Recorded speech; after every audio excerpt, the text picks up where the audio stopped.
Millions of people dream of owning a Rolex. Yet every single day, thousands walk into authorized Rolex dealers, ready to spend $10, $15, even $20,000, only to hear one word: no. Some wait months. Others wait years. And for the most desirable models, many never receive the call. At first, it makes absolutely no sense. Why would a company refuse customers who are desperate to buy? Why would any business willingly leave billions of dollars on the table? After all, most companies spend fortunes trying to create demand. Rolex has the opposite problem. Demand already exists. Far more people want a Rolex than Rolex is willing to sell. And that's exactly how the company wants it. Because Rolex isn't trying to become the world's biggest watchmaker. It's trying to become the world's most desirable one. Today, Rolex produces around 1 million watches every year.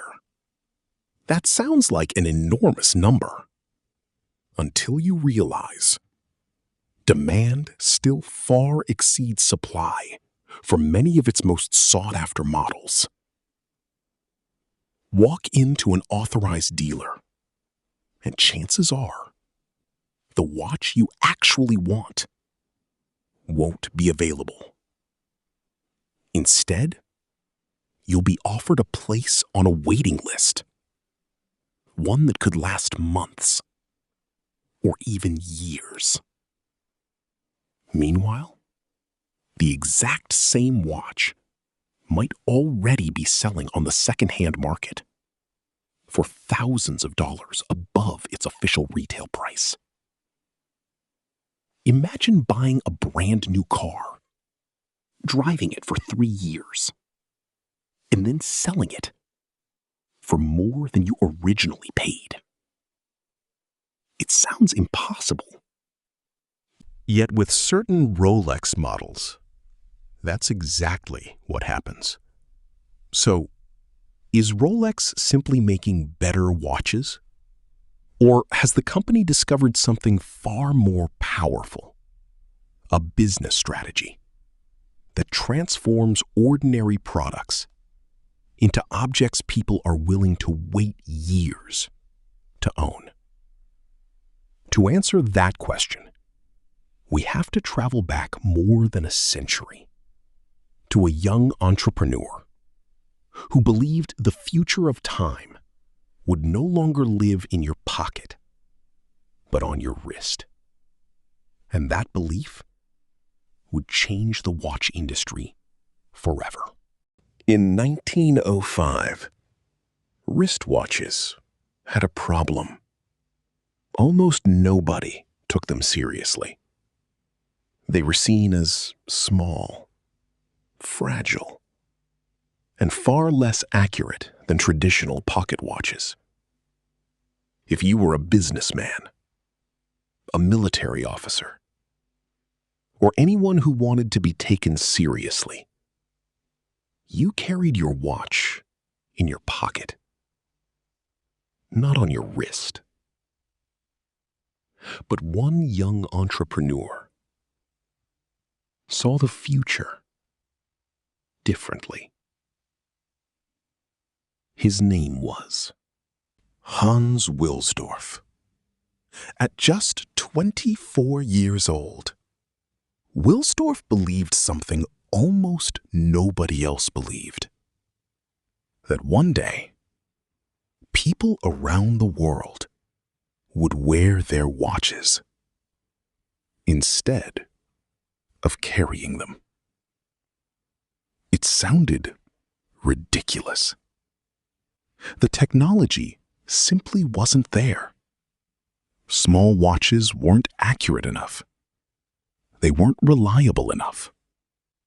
And many manufacturers didn't even think it was worth trying. But Wilsdorf wasn't interested in following the industry. He wanted to change it. Instead of making the watches himself, he searched Europe for the best components. Swiss movements, British craftsmanship, the highest quality cases he could find. Then he assembled them into one product. Not the cheapest, not the most complicated, but one that people could trust.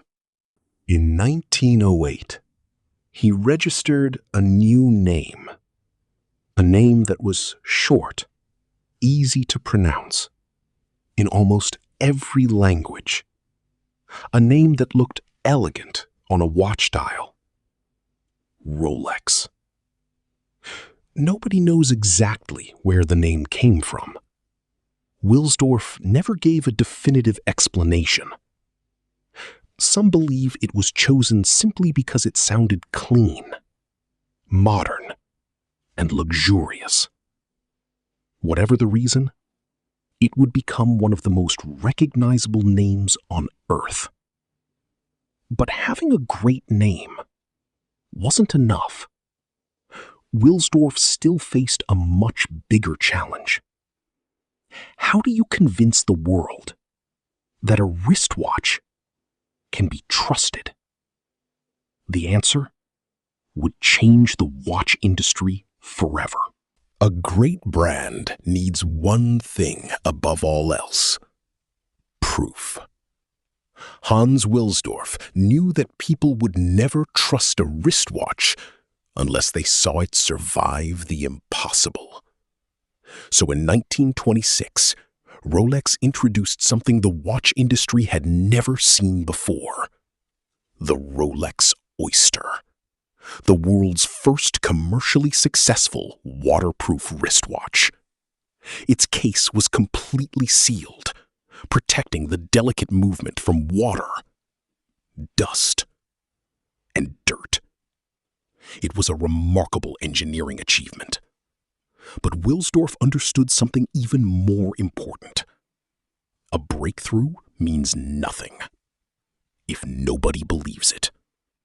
So instead of simply running advertisements, he created one of the greatest marketing campaigns in history. The opportunity came a year later. A young British swimmer named Mercedes Gleitz attempted to swim across the English Channel. It was one of the toughest endurance challenges in the world.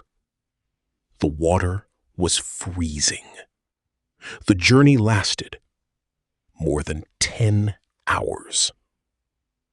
Before she entered the water, Rolex attached an oyster watch to her wrist. If the watch failed, the entire world would know. But if it survived, so would Rolex's reputation. Hour after hour, the watch remained underwater, exposed to waves, salt, and cold. When Mercedes finally reached shore, the watch was still ticking. Perfectly. The next morning, the Wonder Watch. Then, he displayed Rolex watches inside aquariums, in jewelry store windows across Europe. Customers could see them completely submerged in water, still running. It was brilliant. Rolex wasn't telling people Their watches were waterproof. They were showing them. And in doing so, they transformed trust into one of the company's greatest competitive advantages. But waterproof wasn't enough. Hans Wilsdorf had an even bigger ambition. He wanted Rolex to become the watch that could go anywhere. The Oyster proved that Rolex could build a watch people could trust. But Hans Wilsdorf wasn't satisfied. He didn't want Rolex to be known for just one invention. He wanted it to become the watch for extraordinary people. So instead of advertising to everyone, Rolex focused on those pushing the limits of human achievement. Mountain climbers, pilots, scientists, divers, racing drivers, people whose lives depended on reliability. In 1953, that vision reached new heights. As Sir Edmund Hillary and Tenzing Norgay became the first climbers confirmed to reach the summit of Mount Everest, Rolex watches accompanied the expedition through freezing temperatures. The Daytona, designed for professional racing drivers. Each model told its own story, and every story reinforced the same message. Rolex wasn't following history. It was becoming part of it. By connecting its watches with explorers, athletes, and pioneers, Rolex built something far more valuable than advertising. It built identity. Owning a Rolex no longer simply meant you owned an expensive watch. It meant you belonged to a legacy. And that legacy would become one of the company's greatest competitive advantages. Most companies dream of selling more products. Rolex could, but it chooses not to. Every year, demand for Rolex watches continues to grow. Yet production increases only gradually. The result is one of the longest waiting lists in the luxury industry. Walk into an authorized Rolex dealer today, and the answer is often the same. We're sorry, it's not available. For many people, that would be frustrating. But for Rolex, it's exactly the point. Scarcity changes the way people think. When something is difficult to obtain, it immediately feels more valuable. Psychologists call this the scarcity principle. The harder something is to get, the more we desire it. Rolex has spent decades turning that principle into one of the world's most powerful business strategies. Unlike many luxury brands, Rolex doesn't flood the market with discounts. It doesn't run clearance sales, and it rarely changes its designs dramatically. Instead, it protects the value of every watch it sells. Authorized dealers receive limited allocations. Popular models, like the Daytona, the GMT Master II, and the Submariner, often have far more buyers than available watches. That shortage creates something remarkable. Customers begin competing, not over price, but simply for the chance to buy one. And once they finally get it, they're far less likely to sell. Because owning a Rolex feels like earning access to an exclusive club. Ironically, the waiting lists create even more demand. Social media fills with stories of people waiting years. Collectors share photos of impossible-to-find models. And every no from a dealer makes the watch even more desirable. It's a cycle that feeds itself. Rolex doesn't manufacture hype. Its customers do. And that may be the company's greatest marketing advantage of all. Behind every Rolex lies one of the most unusual business models in the luxury industry. Most luxury brands answer to shareholders. Every quarter, they're expected to grow, sell more, increase profits. Rolex plays by different rules. In 1960, after the death of Hans Wilsdorf, ownership of Rolex was transferred to the Hans Wilsdorf Foundation, a private charitable foundation based in Switzerland. That single decision changed everything. Because Rolex no longer had to maximize short-term profits. Instead, it could focus on something far more valuable: the brand itself. Without public shareholders demanding constant growth, Rolex was free to think in decades, not quarters.